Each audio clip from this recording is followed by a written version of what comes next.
Un président qui règne depuis plus de 40 ans vient de recevoir l'ultimatum le plus brutal de toute sa carrière et la planète entière retient son souffle pour voir s'il va enfin tomber ou résister encore une fois. Paul Biya du Cameroun est dans le collimateur de l'ONU après une élection qui a choqué jusqu'aux observateurs les plus blindés et ce qui va se passer dans les prochaines semaines risque de redessiner complètement la carte politique de l'Afrique centrale. Si tu veux comprendre comment un homme qui paraissait intouchable peut être à 2 doigts de la sortie, lâche ton like tout de suite et abonne-toi parce que cette histoire ne fait que commencer et chaque seconde compte.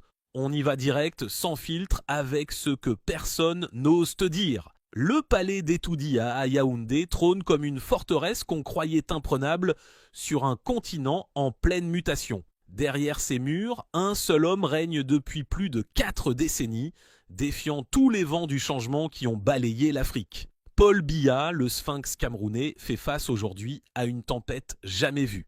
Les Nations Unies, cette machine qui a l'habitude de regarder ailleurs, brandissent maintenant le carton rouge sans trembler. Le ton monte, les accusations pleuvent et le monde entier braque ses projecteurs sur ce leader nonagénaire qui s'accroche à son fauteuil comme à une bouée.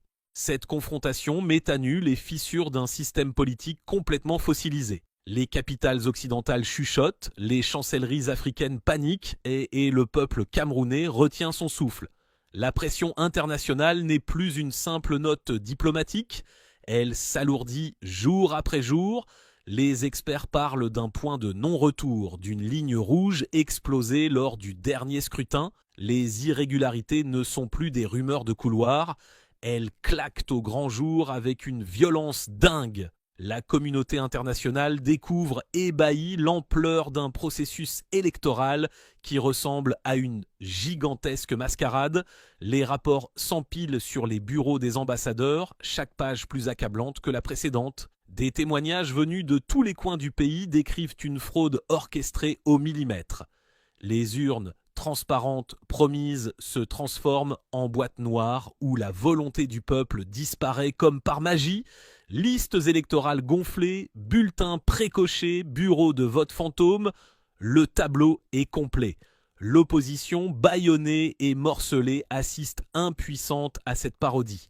Les médias indépendants sont réduits au silence ou forcés à l'autocensure. Les observateurs internationaux, pourtant rodés aux magouilles, n'en reviennent pas de l'audace des manipulations.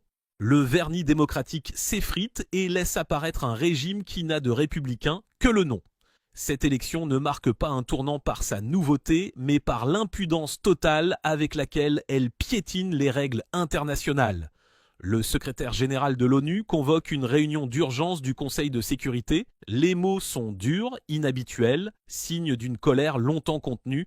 La résolution qui se prépare condamne sans détour les violations massives du code électoral camerounais. Les grandes puissances, d'habitude si prudentes en Afrique, affichent une unité rare. La France, ex-puissance coloniale et alliée historique, adopte une posture ambiguë mais de plus en plus critique. Les États-Unis, pragmatiques, calculent déjà le coût d'un soutien aveugle à un autocrate usé. L'Union africaine, souvent accusée de fermer les yeux sur ses membres, ne peut plus ignorer l'éléphant dans la pièce. Amnesty International, Human Rights Watch et tous les autres sortent des communiqués incendiaires. Le Cameroun se retrouve isolé comme jamais, son président transformé en paria mondial. Pourtant, dans son bunker doré, Paul Biya semble imperméable à tout ça. L'homme qui a connu l'époque des cassettes audio et des téléphones à cadran cultive une sérénité glaciale. Ses rares apparitions le montrent calme, presque détaché du chaos qui gronde autour de lui. Cette stratégie du silence est son arme absolue. Il laisse ses ministres essuyer les coups, ses porte-paroles nier l'évidence, ses diplomates négocier les gifles. Cette distance olympienne rend fou ses adversaires et déroute les chancelleries étrangères. Comment faire vaciller un homme qui semble avoir transcendé les lois de la gravité politique ? Son entourage le décrit convaincu d'être l'unique rempart contre l'effondrement du pays. Cette mégalomanie tranquille s'est construite sur des décennies d'allégeances achetées et de révoltes écrasées. Le culte de la personnalité, discret mais omniprésent, gangrène chaque institution. Les fonctionnaires tremblent à l'idée de prononcer son nom. Les ministres se battent à coups de lèche-bottes. Les généraux jurent fidélité jusqu'à la tombe. La machine répressive camerounaise tourne à plein régime, huilée par des années d'expérience. Les services de renseignement infiltrent tout. Les forces de sécurité surarmées et surpayées sont le bouclier ultime. La justice, corrompue jusqu'à l'os, transforme chaque procès politique en formalité. Les prisons débordent d'opposants, de journalistes, d'activistes. Les disparitions forcées et la torture font partie du décor. Cette violence d'État est devenue